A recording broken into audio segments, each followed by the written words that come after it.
Good evening and thank you for joining us for KREM 2 News 10 at 10, where we give you more news in less time. I'm Mark Hanrahan.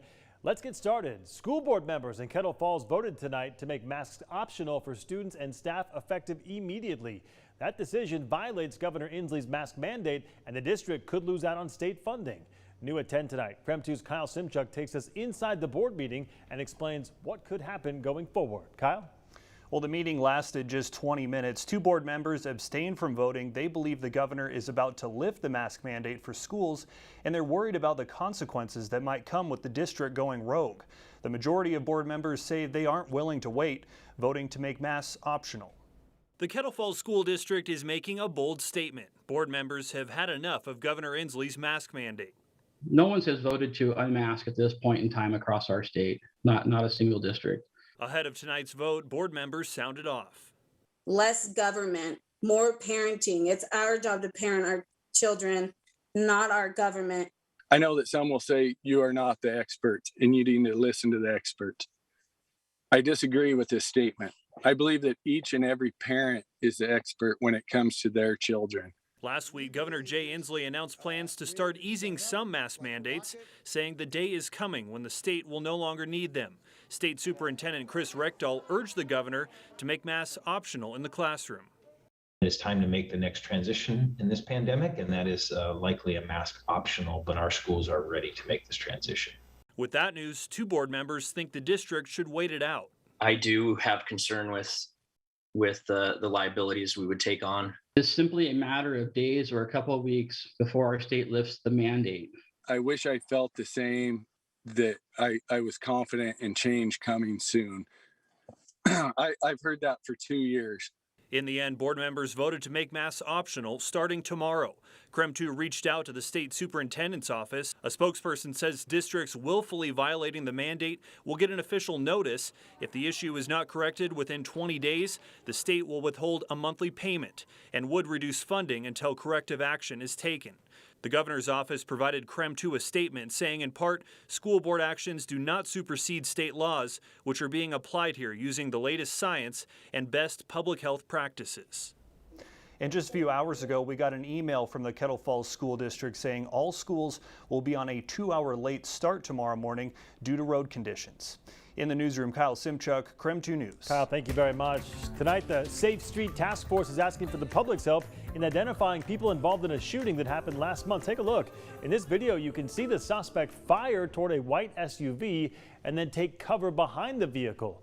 That shooting happened back on January 30th in a parking lot on North Pines Road. No one was hurt, but officers need help identifying the suspect. So if you have any information, you are urged to call Crime Check at that number right there at the bottom of your screen.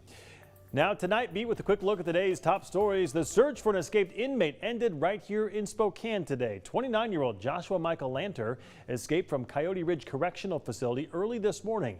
A few hours later, Spokane police received a call of a stolen truck on Sprague.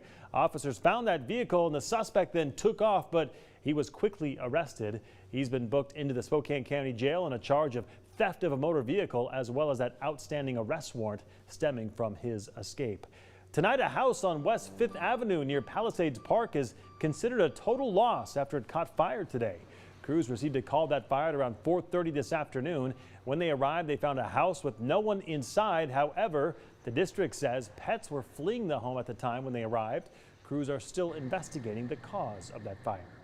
I know some people think this is the first step to fluoridation, but this is just the first step to see if we could even accommodate a fluoridation if we were to move forward and what that cost might look like. Tonight, the Spokane City Council passed a resolution with a 5-2 vote to fund an engineering study to determine the cost of building a fluoridation system. That study would cost $600,000, which comes from a $4 million grant the city received back in September of 2020. Spokane residents have voted against putting fluoride in the city's drinking water several times before. Because of the kind of traffic it does get, it's a high volume traffic area, but it also has a lot of freight traffic. So you're talking about big trucks, heavy loads.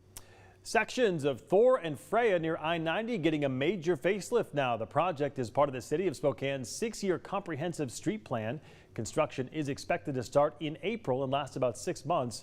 Coming up later in the broadcast, we'll break down more about that project and what you can expect. And that was your Night Beat. To learn more about any of these stories, just text us the word night to 509-448-2000. We'll send them directly to your phone.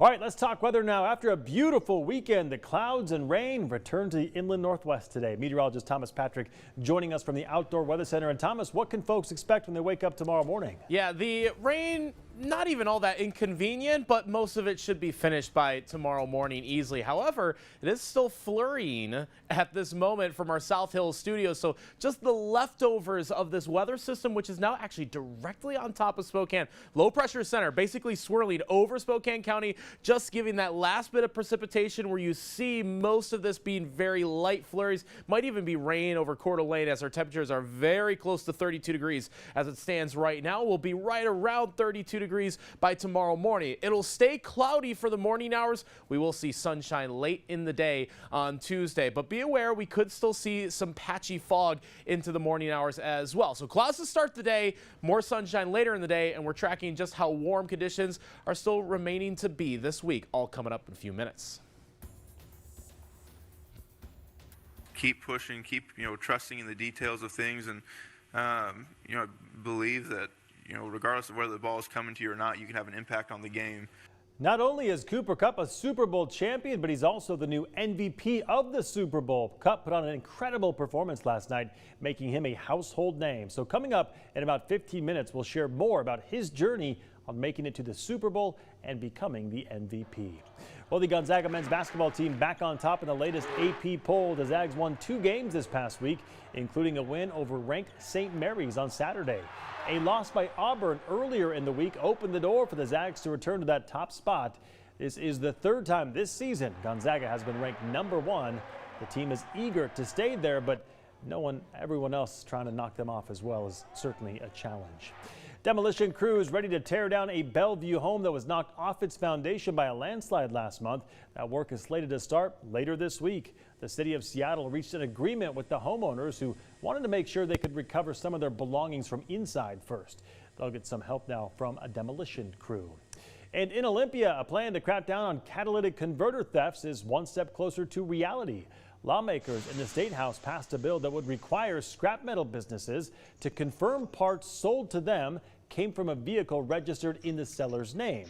It also establishes a program to help local officers with special enforcement of metal theft. The Senate is now taking up a similar bill. The 2 houses will have to reconcile any differences between the legislation. Truck drivers protesting COVID-19 requirements on the Canadian border have made their way closer to home now. The Pacific Highway border crossing is now open, but the highway to it in Canada is closed. This is about 1 mile east of Peace Arch on I-5, which connects Blaine, Washington and Surrey, British Columbia. Access to the border had been restricted for about a mile since Saturday. Hundreds of protesters gathered in the area yesterday.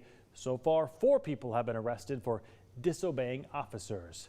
All right, taking a look now at your national news, but sticking to that same topic. Tonight, traffic and trade has resumed across the Ambassador Bridge in Detroit.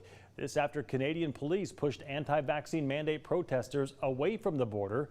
The protests caused that border to close, impacting production for automakers and costing the industry nearly $1 billion in losses.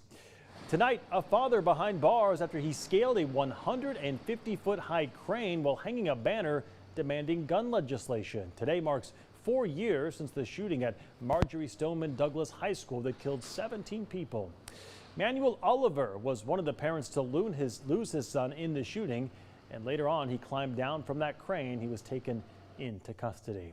Turning to international news now, today President Joe Biden spoke with British Prime Minister Boris Johnson as time runs out to create a diplomatic resolution before a possible Russian invasion of Ukraine. The Ukrainian president says that an attack could happen this Wednesday. This comes after some Russian troops have moved out of assembly areas and into attack positions. And that was your KREM 2 News 10 at 10, where you get more news in less time. But don't go to bed just yet. A KREM 2 investigation after you reached out to us with concerns about the upcoming Spokane Shock season. So coming up, we've confirmed from the operator of the Spokane Arena where the football team plays, what we've confirmed with them coming up. And Freya and Thor getting a makeover now, how the construction could impact your commute. We're back in just 90 seconds.